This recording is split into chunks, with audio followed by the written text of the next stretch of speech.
मेधावी आत्मा ना उत्पन्न होता है ना मरता है। यह ना तो किसी अन्य कारण से ही उत्पन्न हुआ है और ना ही स्वतः ही कुछ बना है।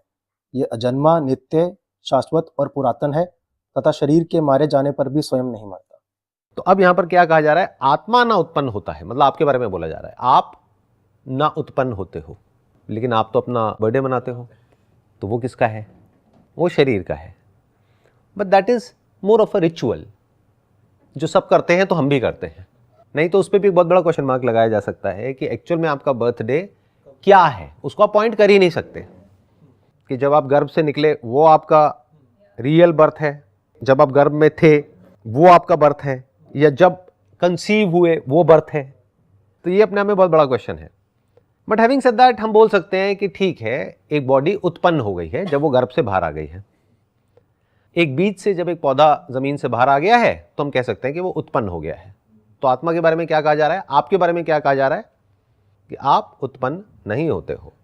मतलब क्या है? शरीर तो उत्पन्न होता है लेकिन आप उत्पन्न नहीं होते हो। Big statement. मतलब आप पैदा नहीं होते हो। तो जब पैदा नहीं होते तो मरते भी नहीं हो, और जब मरते नहीं हो तो कॉन्सेप्ट ऑफ रीबर्थ कहां गया? गुड कर्मा बैड कर्मा कहां गया? तो इसको अगर कोई बिना किसी बायस के पढ़ेगा और समझने की कोशिश करेगा तो जो भी उसके बिलीव्स हैं, जो भी आज तक बचपन से आप मानते आए हो, सुनते आए हो, मूवीज में देखते आए हो, या जो भी आपको किसी ने समझाया है, उस सब पे क्वेश्चन मार्क लग जाएगा। क्योंकि अगर आत्मा उत्पन्न होती, यहां पे लिखा है होता है, बट इट कुड बी होता है, होती है, डजंट मैटर, कुछ भी बोल सकते हो। It's neither male nor female. तो अगर आत्मा पैदा हुई होती तो उसके बाद में करने के लिए कुछ होता, यानी मोक्ष की बातें होती है। तो मोक्ष किसका? आत्मा मुक्त हो गई। जब पैदा ही नहीं हुई तो मुक्त कैसे हो गई? जो चीज पैदा नहीं हुई उसको मुक्त कैसे करोगे? वो तो मुक्त ही है। जैसे स्पेस को मुक्त करोगे, कैसे करोगे? करके दिखाओ। तो मोक्ष का मतलब क्या होता है? मोह का मिट जाना, उसको बोलते हैं मोक्ष। मोह मतलब क्या? मैं, मेरा, मेरे, ये मोह है। जिसका ये मैं मिट गया है। कौन सा मैं? आत्मा या अहम? अहम मतलब क्या? जो आप खुद को समझते हो। आत्मा मतलब क्या? जो आप एक्चुअल में हो। तो जो आप एक्चुअल में हो वो तो मरता ही नहीं है, यहां पे साफ लिखा हुआ है।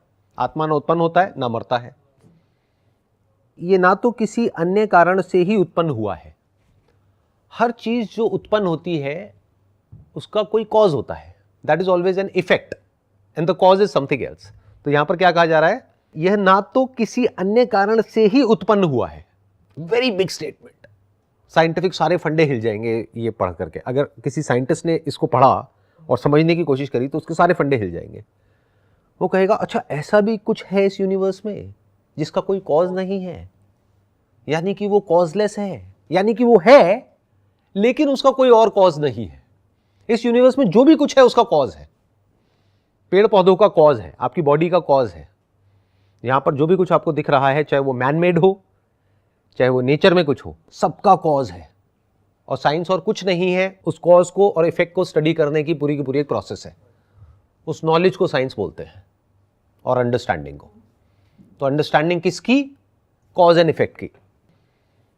जैसे एक पेड़ है तो उसका कॉज है मान लो बीज, और जो बीज पेड़ बना वो बना कंडीशंस की वजह से। तो वो कंडीशंस भी उसका कॉज हो गई, यानी कि मिट्टी, पानी, हवा, उन सबको मिला करके वो चीज बनी। तो यहां पर क्या कहा जा रहा है? ये ना तो किसी अन्य कारण से ही उत्पन्न हुआ है, मतलब इट इज कॉजलेस। यानी अगर कोई ये पूछ रहा है कि आत्मा का कॉज क्या है, तो वो कितना भी ढूंढ ले उसको मिलने वाला नहीं है।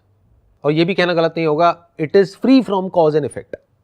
Cause and effect is in the realm of things and it is not a thing. Cause and effect is related two forms and it is formless. और ना स्वतः ही कुछ बना है। जब कोई पढ़ेगा कि अच्छा इसका कोई और कॉज नहीं है, यानी इसको किसी और ने नहीं बनाया है, ना ये किसी और से बना है, तो फिर लोगों को लगेगा अच्छा इसका मतलब ये खुद ही कुछ बना है। तो क्या कहा जा रहा है? और ना स्वतः ही कुछ बना है, मतलब उसने खुद को भी नहीं बनाया है। क्योंकि जिनका साइंटिफिक माइंड होगा ना, वो क्या कहेंगे कि without cause nothing is possible. कि जो यूनिवर्स है इसका कॉज है एटम्स, तो एटम्स का कॉज क्या है? अच्छा, सब एटॉमिक पार्टिकल्स। अच्छा, वो क्या है, ये क्या है, वो क्या है, व्हाटएवर। वो आगे आगे आगे आगे जाते ही चले जा रहे हैं, माइक्रो लेवल पे भी और मैक्रो लेवल पे भी। तो वो क्या कह रहे हैं कि उसने खुद को भी नहीं बनाया है, क्योंकि लोग क्या सोचेंगे कि अच्छा उसका कोई कॉज नहीं है, बट वो जो परमात्मा है उसने खुद ही को बना दिया है। तो इस ऑप्शन को भी रूल्ड आउट कर दिया। मतलब उसको किसी ने नहीं बनाया है, ना वो किसी से बना है, ना उसका कोई कॉज है, बट इट इज देयर। आगे कहा जा रहा है ये अजन्मा। अजन्मा मतलब जिसका जन्म नहीं हुआ है, मतलब वो है लेकिन उसका जन्म नहीं हुआ है। हिल गए ना हमारे सारे के सारे फंडे, जैसे भी हम सोचते हैं, सुनते हैं, समझते हैं। क्योंकि अगर वो नहीं होता तो किसके बारे में लिखा है? तो वो तत्व है, आत्मा है, लेकिन उसका जन्म नहीं हुआ है। नित्य है, यानी सदा से वर्तमान है। नित्य मतलब होता है कि that which is beyond time. नित्य का मतलब यह नहीं होता कि वो टाइम में हमेशा के लिए है।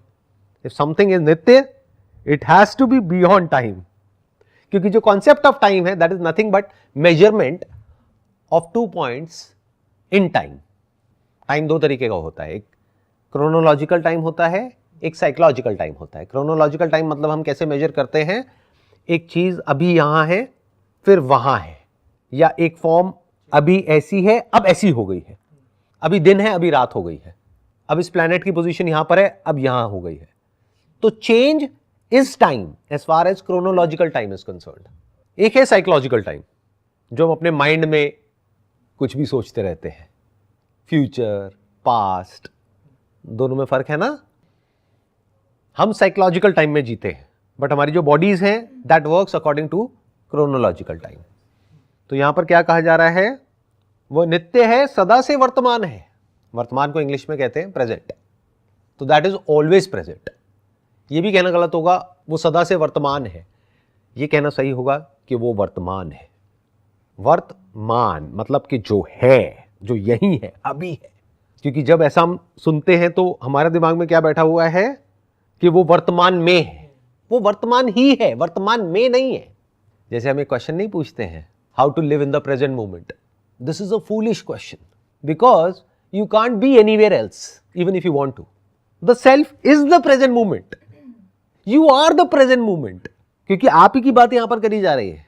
आत्मा मतलब कोई भूत प्रेत नहीं, आप, you are the present moment, you are नित्य। और प्रेजेंट मोमेंट के अलावा और कुछ होता ही नहीं है। एक्चुअल में प्रेजेंट मोमेंट हमेशा होता है, और जो भी कुछ होता है वो प्रेजेंट मोमेंट में ही होता है। जिसको हम बोलते हैं कि ऐसा हुआ था, तो जब हुआ था तब भी प्रेजेंट मोमेंट था। ऐसा होगा, जब भी जो भी होगा तब भी प्रेजेंट मोमेंट ही होगा। तो प्रेजेंट मोमेंट के अलावा और कुछ होता ही नहीं है। तो you are not there in the present moment, you are the present moment.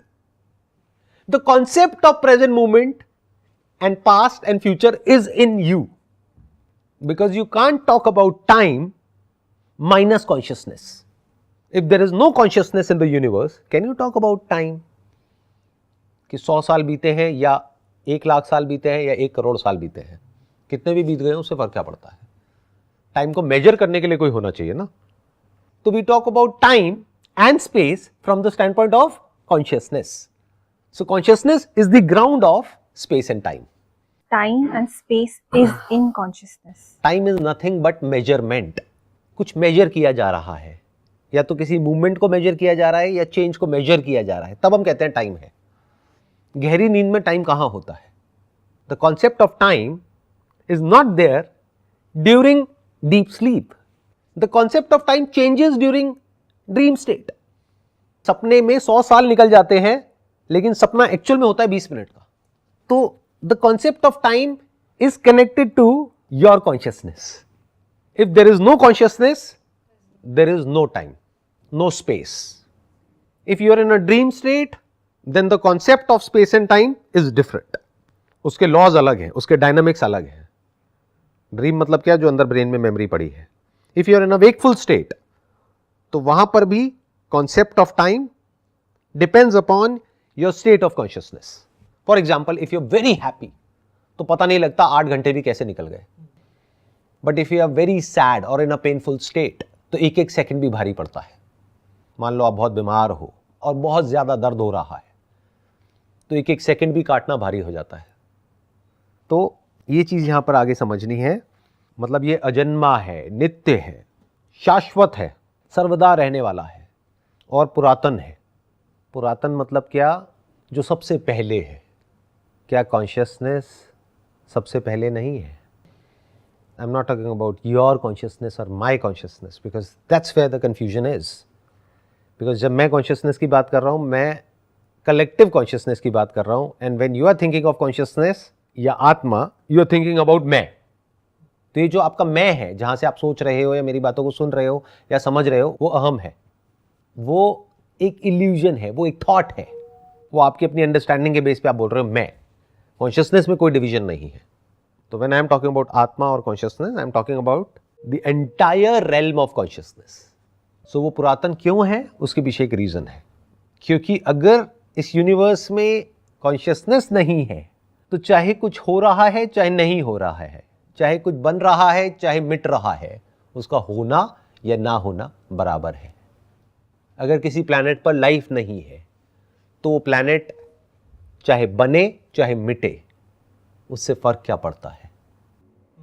इसलिए कॉन्शियसनेस पुरातन है। क्यों? Because that is the beginning of everything, the real beginning. That is where everything begins actually. उससे पहले it's like a dark night, it's like deep sleep. इसको ऐसे देख सकते हो कि जो यूनिवर्स है वो गहरी नींद में है करोड़ों सालों तक।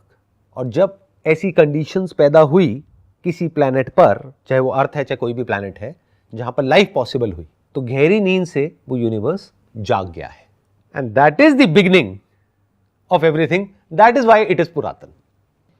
क्योंकि उससे पहले जो भी कुछ हुआ, जो साइंटिस्ट आज देख करके कह रहे हैं कि उससे पहले ये हुआ, ये हुआ, ये हुआ, ये हुआ, इट डजंट मैटर। किसी को कोई फर्क पड़ा? इन अदर वर्ड्स, गहरी नींद में आपके साथ में कुछ भी हुआ, कोई फर्क पड़ा?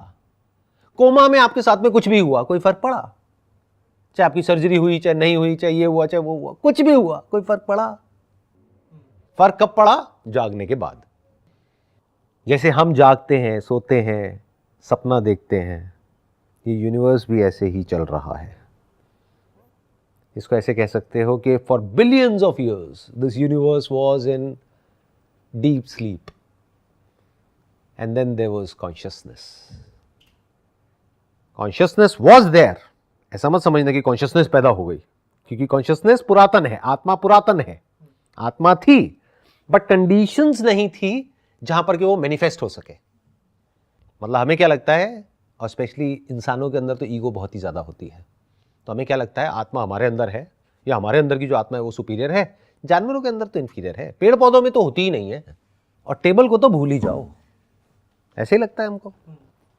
आत्मा नित्य है, आत्मा हर जगह है। इस पूरे यूनिवर्स में ऐसी कोई जगह नहीं है जहां पर आत्मा नहीं है। तो आत्मा तो है, यानी कॉन्शियसनेस है, लेकिन अगर कॉन्शियसनेस है तो एक्सपीरियंस क्यों नहीं है? दो अलग अलग चीजें हैं। एक है कॉन्शियसनेस, एक है experience. Experience is the beginning of life, but the ground of an experience is consciousness. So there is difference between consciousness and consciousness of something. ये समझना बहुत भारी काम है। इसके लिए you need to do a great deal of meditation and sit in silence and then understand what I am saying. इतने आगे की बात कोई नहीं करता है, क्योंकि वो खुद इतना आगे नहीं जाते हैं, तो वो इतने आगे की बात नहीं करते हैं यूजुअली। ये बहुत आगे की बात है जो मैं आपसे कर रहा हूं।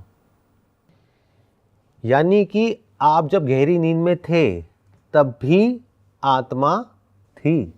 आपकी बॉडी पैदा होने से पहले भी आत्मा थी, बॉडी के मिटने के बाद भी आत्मा है।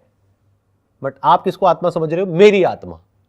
मेरी आत्मा नाम की कोई चीज नहीं है। इसको पहले समझ लो, मेरी अगली बात को समझने से पहले। आत्मा को देखो स्पेस की तरह। तो आपकी बॉडी के अंदर स्पेस है, मेरी बॉडी के अंदर स्पेस है, आपकी बॉडी के अंदर स्पेस है, पेड़ पौधों के अंदर स्पेस है, स्टेबल के अंदर स्पेस है। तो आप क्या कहोगे? मेरी आत्मा। मतलब क्या? मेरे बॉडी के अंदर की स्पेस। तो जब आप चलते हो तो क्या होता है? आपके अंदर की स्पेस जिस पे आपने कब्जा किया हुआ है वो स्पेस चलने लग जाती है, या आपकी बॉडी स्पेस में चल रही है। एग्जैक्टली ऐसे ही आपकी बॉडी आत्मा में चल रही है, आत्मा आपकी बॉडी में नहीं चल रही है। हम कैसे समझते हैं? मूवीज में क्या देखा है हमने कि अंदर एक आत्मा होती है जो निकलती है और वो यहां जाती है, वहां जाती है। ये बिल्कुल ऐसा है कहना कि आपके बॉडी के अंदर की स्पेस निकल जाती है और वो कहीं चली जाती है। जो ज्ञानी होते हैं, यानी जो इसको थ्योरेटिकली भी समझते हैं और एक्सपीरियंशियली भी समझते हैं, उनको हंसी आती है ऐसी बातों पर, क्योंकि ये सब सिर्फ इमेजिनेशंस हैं, फिगमेंट ऑफ योर इमेजिनेशन। कुछ भी सोचते रहो। तो आपकी बॉडी में आत्मा नहीं है, आपकी बॉडी आत्मा में है। तो हुआ क्या, ये यूनिवर्स जो एक तरीके से गहरी नींद में था, जहां पर हो बहुत कुछ रहा था लेकिन आपको पता नहीं लग रहा था, किसी को पता नहीं लग रहा था, तो एक ऐसी सिचुएशन इमर्ज हुई, कुछ ऐसी कंडीशंस इमर्ज हुई जहां पर इस प्लैनेट पर या किसी भी और प्लैनेट पर ऐसा एनवायरनमेंट पॉसिबल हुआ जहां पर लाइफ पॉसिबल हो पाई। और वो सिंपल लाइफ धीरे धीरे कॉम्प्लिकेटेड होती चली गई। फिर उस लाइफ में सबसे पहले एक्सपीरियंस पॉसिबल हुआ, फिर वो लाइफ और कॉम्प्लेक्स हुई, फिर उसमें सपना पॉसिबल हुआ, फिर उसके बाद एक और स्टेज आई जिसको आप इंफॉर्मेशन एज बोल सकते हो, यानी जब नॉलेज और इंफॉर्मेशन को स्टोर किया गया, उसको आगे पास ऑन किया गया। अब अगर किसी एक इंसान ने कोई डिस्कवर किया तो उस तक नहीं रहा, आगे सब तक पहुंच गया। देख रहे हो इवोल्यूशन पूरे के पूरे यूनिवर्स का, पूरे के पूरे स्ट्रक्चर का। और फ्यूचर में क्या होगा, आज नहीं तो कल ये सब कुछ मिटेगा। जब मिट जाएगा तो क्या रह जाएगा, फिर उसको इस तरीके से देख लो, फिर गहरी नींद में चला गया यूनिवर्स, फिर जाग जाएगा। अब एक स्टेप और आगे बढ़ते हैं। शाश्वत है और पुरातन है तथा शरीर के मारे जाने पर भी स्वयं नहीं मरता। अब गड़बड़ क्या हुई, इस बात को बहुत लोगों ने मिस इंटरप्रेट कर लिया। एग्जाम्पल्स दिए गए अलग अलग जगह पर, जहां पर क्लियरली ये लिखा गया जैसे, जैसे का मतलब पता है ना, फॉर एग्जाम्पल, फॉर इंस्टेंस, जैसे हम कपड़े बदलते हैं वैसे आत्मा शरीर बदलता है। तो लोगों ने क्या किया कि उसको बारीकी से तो समझा नहीं, ये तो समझा नहीं कि वो तो एग्जाम्पल के लिए कहा जा रहा है, क्योंकि उसी बुक में आगे और बहुत कुछ ऐसा कहा जा रहा है कि आत्मा ना पैदा होती है, ना मरती है, ना उसको कोई शस्त्र काट सकता है, ना वायु सुखा सकती है, ना जल भिगा सकता है, ना अग्नि जला सकती है। तो जब ऐसा कुछ है जो पैदा नहीं होता, मरता नहीं है, तो फिर ये पॉसिबल कैसे है? तो देयर इज अ कॉन्ट्रडिक्शन, अगर कोई ध्यान से पढ़ेगा तो। But contradiction is from the stand point of जो लोग जिस तरीके से समझे हैं या समझा रहे हैं। In reality in the book there is no contradiction, क्योंकि वहां पे क्लियरली बोला गया है जैसे। उन्होंने ये नहीं कहा कि ऐसा ही होता है, एग्जाम्पल दिया गया है। जैसे मैं आपको एग्जाम्पल दे रहा हूं कि दो बॉक्सेस हैं, बॉक्स तो मरते हैं लेकिन उसके अंदर की स्पेस नहीं मरती है, वो स्पेस किसी और बॉक्स में जिंदा रहती है। तो बिल्कुल सही है। मैंने ये नहीं कहा कि वो स्पेस उस बॉक्स के अंदर से निकल करके किसी और बॉक्स के अंदर चली जाती है और फिर जिंदा रहती है। ये तो आपका इंटरप्रिटेशन है। क्लियर हुआ ना डिफरेंस, जिस तरह से हम समझते हैं और जो रियलिटी है वो क्या है। तो इसका मतलब बिल्कुल सही तरीके से निकालना, सीधा सीधा जितना लिखा है उतना ही, उससे ज़्यादा नहीं। नहीं तो हमारी जो इमेजिनेशंस हैं, पास्ट है, उसके बेस पे हम इसको समझने की कोशिश करेंगे और कुछ समझ नहीं आएगा। शरीर के मारे जाने पर भी स्वयं नहीं मरता, मतलब शरीर मर जाता है, मिट जाता है, आत्मा नहीं मरती है।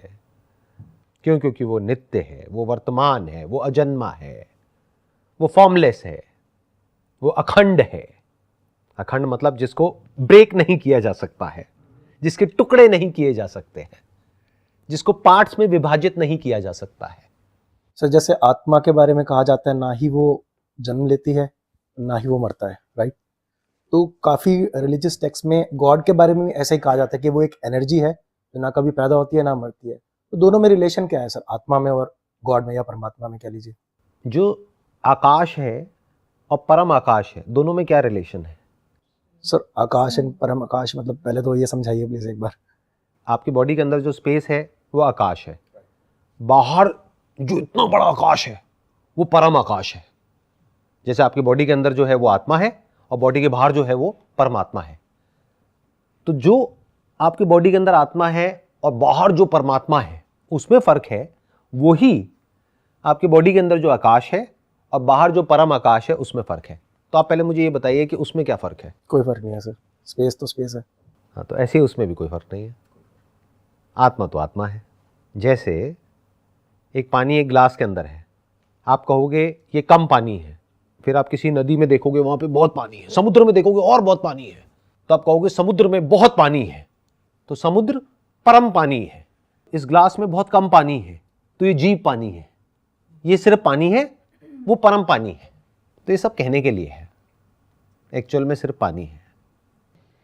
बट यहां पर भी गड़बड़ क्या है कि पानी के लेवल पे फिर भी सेपरेशन पॉसिबल है एट द अपीयरेंस लेवल, वहां तो ये भी पॉसिबल नहीं है। इसीलिए आत्मा का जो नियरेस्ट एग्जाम्पल दिया जाता है वो स्पेस दिया जाता है, आकाश। That is the nearest example, अगर एग्जाम्पल देना हो तो। पानी के लेवल पे तो फिर भी आप कहोगे कि कम पानी है इस ग्लास के अंदर, बट स्पेस के मामले में क्या कहोगे? खाली ग्लास है, उसके अंदर स्पेस, बाहर स्पेस। ग्लास को यहां से यहां हिला दिया, अब वो स्पेस कहां गई? क्या वो स्पेस उस ग्लास के अंदर थी और वही स्पेस यहां पे आ गई, या वो ग्लास स्पेस में है? तो ये जो हमारे सारे कॉन्सेप्ट्स हैं सब हिले हुए हैं, और इन सारे कॉन्सेप्ट्स की जो जड़ है वो ईगो है। क्योंकि इंसान में इतनी ईगो है जिसकी कोई हद नहीं है, अहंकार, अहम का आकार। तो इंसान को ये लगता है कि मैं कुछ स्पेशल हूं। तो ऐसा कोई भी थॉट जिससे कि आपको स्पेशल फील होता है, उस थॉट को आप पकड़ लेते हो कि हम सुपीरियर हैं जानवरों से। रियलिटी में नहीं है। और ये जो हमारी गलतफहमी है, ये खत्म करने के लिए अब एआई का इवोल्यूशन हो रहा है बहुत तेज़ी से। ये जो इंसान की गलतफहमी है ना, ये बहुत जल्दी खत्म होगी आने वाले 5-10 साल के अंदर अंदर। क्योंकि फिजिकली देखो तो एक टाइगर हमसे बहुत ज़्यादा पावरफुल है, बट हम उसको अपने इशारों पर नचाते हैं सर्कस में। On the basis of what? On the basis of our intelligence. And intelligence is not ours, intelligence is intelligence. और ये जो आर्टिफिशियल इंटेलिजेंस है, इसको लोग आर्टिफिशियल इंटेलिजेंस बोलते हैं, बट अगर आप ध्यान से समझोगे, it is not artificial intelligence, it is infinite intelligence, and hours is finite intelligence. अब इंसान को उसकी असली औकात समझ आएगी आने वाले कुछ साल बाद, जब एक ऐसी शक्ति जो उससे बहुत बड़ी है वो उसके सामने खड़ी होगी। तब वो कहेगा कि इस शक्ति को तो मैंने बनाया है। उससे क्या फ़र्क पड़ता है? क्या बच्चा अपने बाप से आगे नहीं निकल सकता? निकलता ही है। आने वाली जो जनरेशन होती है वो पिछली जनरेशन से ज़्यादा पावरफुल होती है। तो आने वाले 10-20 साल में इंसान का ये भ्रम टूट जाएगा कि मैं स्पेशल हूँ। और सर, जैसे जिसको हम कॉन्शियसनेस बोल रहे हैं, एक्सपीरियंसर, हम कह रहे हैं कि जब हम डीप स्लीप में हैं तो यूनिवर्स है या नहीं फर्क नहीं पड़ता, मतलब जो भी है वो है या नहीं फर्क नहीं पड़ता। पर ये किसके स्टैंड पॉइंट से आ रहा है कि फर्क पड़ता है? From the stand point of consciousness. और जब मैं कॉन्शियसनेस की बात कर रहा हूं, अब यहां पे गड़बड़ होगी। एक है कॉन्शियसनेस जो एक्चुअल में कॉन्शियसनेस है, एक है कॉन्शियसनेस ऑफ समथिंग। जैसे एक है लाइट, एक है रिफ्लेक्शन ऑफ लाइट। लाइट जो एक्चुअल में लाइट होती है, वहां पर डार्कनेस होती है, वहां पर लाइट नहीं होती है। ये बात सुनने में छोटी लग रही है, बहुत बड़ी बात है ये। ध्यान से सुनो, ध्यान से समझने की कोशिश करो। जहां पर सिर्फ लाइट होती है वहां पर लाइट नहीं होती है, यानी वहां पर आप लाइट को देख नहीं सकते हो, वहां पर अंधेरा होता है। लेकिन जब वो लाइट किसी सरफेस से टकराती है तब लाइट दिखती है, तब हम कहते हैं कि लाइट है। जब किसी सरफेस के साथ में उसका कांटेक्ट होता है तब हम कहते हैं कि लाइट है। ऐसे ही जो सिर्फ कॉन्शियसनेस है, that is like deep sleep. लेकिन जब उस कॉन्शियसनेस में किसी सेंसेशन का कांटेक्ट होता है और उस कांटेक्ट के बारे में आपको पता लगता है, उसको एक्सपीरियंस बोलते हैं। वो भी कॉन्शियसनेस है। जैसे जो लाइट दिख रही है वो भी लाइट है, और जो नहीं दिख रही है वो भी लाइट है। तो ये भी कॉन्शियसनेस है, वो भी कॉन्शियसनेस है। बट फर्क तब पड़ता है जब वो लाइट दिखती है। इन अदर वर्ड्स, जिसको हम डार्क मैटर बोलते हैं यूनिवर्स में, उस डार्क मैटर में क्या है, साइंस को कुछ फर्क पड़ता है? जब पता लगेगा उसके अंदर क्या है तब फर्क पड़ेगा ना। अभी तो पता ही नहीं उसके अंदर है क्या। तो इसको आप ऐसे देख सकते हो, डीप स्लीप, या फिर जब तक इस यूनिवर्स में लाइफ मैनिफेस्ट नहीं हुई है किसी भी प्लैनेट पर, that is like deep sleep, that is like dark world, जहां पर कुछ भी हो रहा है कोई फर्क नहीं पड़ता है। फर्क तब पड़ता है जब एक्सपीरियंस होता है। एक्सपीरियंस का जो ग्राउंड है वो कॉन्शियसनेस है। एक्सपीरियंस आता जाता है, एक्सपीरियंस पैदा होता है because of the contact of the sense object with the senses. उसके बारे में पता लगता है इन द ब्रेन। एक चेन है एक तरीके से, इस चेन में से एक भी कड़ी को तोड़ दो तो एक्सपीरियंस पॉसिबल नहीं होगा।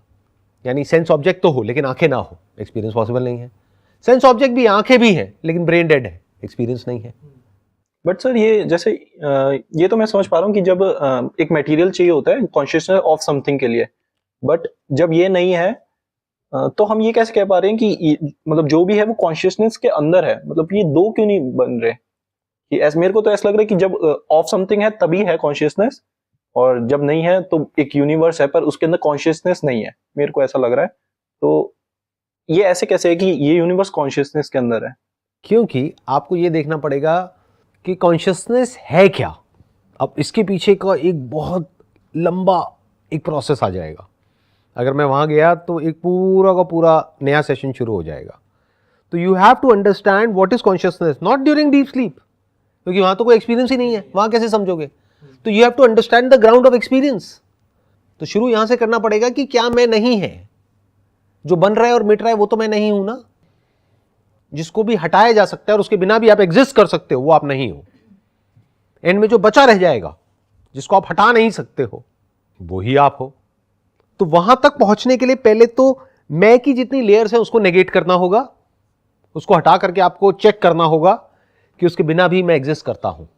फिर आप पहुंचोगे एक्सपीरियंस तक। फिर आपको देखना पड़ेगा इस एक्सपीरियंस का ग्राउंड क्या है, क्या वो ग्राउंड अपनी जगह से हिल रहा है। कितने सपने आए, कितने चले गए, आप पे कोई फर्क पड़ा? सेंसेस में कितने चेंज हो गए, पहले चश्मा नहीं था अब चश्मा लग गया है, क्या साइट में कोई फर्क पड़ा? आई साइट में फर्क पड़ा, आई साइट कमजोर हो गई, साइट कमजोर नहीं हुई है। तो जब आप देखोगे बारीकी से, जाग करके, नॉट सो करके, क्योंकि कब देख सकते हो कि सबका ग्राउंड क्या है, एक्सपीरियंस का ग्राउंड क्या है। जिस वक्त एक्सपीरियंस होगा उसी वक्त देख सकते हो, गहरी नींद में नहीं देख सकते। लोग गलती क्या करते हैं, मेडिटेशन के नाम पे सो जाते हैं और कहते हैं बहुत मजा आ रहा है। That is not the goal of meditation. The goal of meditation is to be free from the concept of self and to discover the real self. ये दोनों ही काम जागते वक्त हो सकते हैं। तो जाग करके आप देख सकते हो कि किस तरीके से मेमोरीज आती हैं, चली जाती हैं। ये मैं कब पैदा होता है, कब मरता है। एक मैं है जो मेमोरी से जुड़ा है, थॉट से जुड़ा है। जब आप उससे फ्री हो जाते हो तो फिर एक मैं बचा रह जाता है जो आपकी बॉडी के लेवल पर है। फिर आप उसके भी ग्राउंड को देखते हो, फिर आप समझते हो अच्छा वो एक्सपीरियंस किसकी वजह से पॉसिबल हो पा रहा है। फिर आप ये भी देख लेते हो कि वो जो एक्सपीरियंस है उसमें कोई फर्क नहीं है, चाहे वो इस बॉडी में हो चाहे उस बॉडी में हो। तो फिर आपको समझ आ जाता है कि बॉडीज मिटती रहती हैं लेकिन एक्सपीरियंस नहीं मिटता है। Then you come across something, a substance, जिसको यहां पर तत्व बोलते हैं। ऐसा एक तत्व जो ग्राउंड है हर एक्सपीरियंस का, यानी उसी में एक्सपीरियंसेस आते रहते हैं, जाते रहते हैं। एक्सपीरियंसेस के होने की वजह से मैं के होने का आभास होता है और फिर वो मिट जाता है।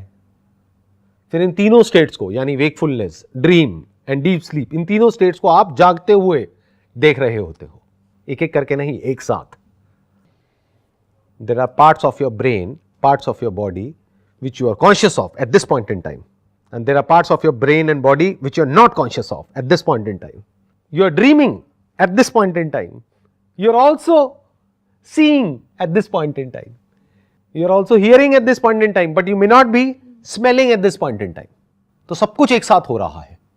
ये किस में हो रहा है, इस सबका ग्राउंड क्या है? उसको तुर्य बोलते हैं, यानी चतुर्थम मन्यन्ते, यानी वो फोर्थ डायमेंशन है। Fourth not as in the fourth state of existence but the ground of these three states, जागृत, स्वप्न, सुषुप्ति, यानी wakefulness, dream and deep sleep. इन तीनों का जो ग्राउंड है वो आत्मा है, वो मैं हूं। तो मुझ में ये तीनों चीजें चलती रहती है। तो इसको समझने के लिए आपको क्या करना पड़ेगा, एक ऐसी जो स्क्रिप्चर्स हैं उनको पढ़ना पड़ेगा with an open mind, with a sincere mind, और फिर पढ़ करके प्रैक्टिकली उसको अपनी बॉडी के लेवल पे, माइंड के लेवल पे देखना पड़ेगा। तब धीरे धीरे आपको समझ आना शुरू हो जाएगा। जैसे हर नॉलेज में होता है, पहले आप थ्योरेटिकली करते हो फिर प्रैक्टिकली एक्सपेरिमेंट करते हो। बस फर्क ये है, बाहर की दुनिया में क्या होता है, जो नॉलेज होती है थ्योरेटिकल, उसको प्रैक्टिकली किसी लैब में आपको एक्सपेरिमेंट करके समझना होता है। कभी एक्सपेरिमेंट काम करता है, कभी नहीं करता है। यहां पर लैब क्या है, आप खुद हो, आपका बॉडी माइंड। बात किसकी हो रही है? आपकी हो रही है। तो you have to understand your self theoretically and then look at it practically, फिर आप समझ पाओगे कि इस पूरे इसका स्ट्रक्चर क्या है।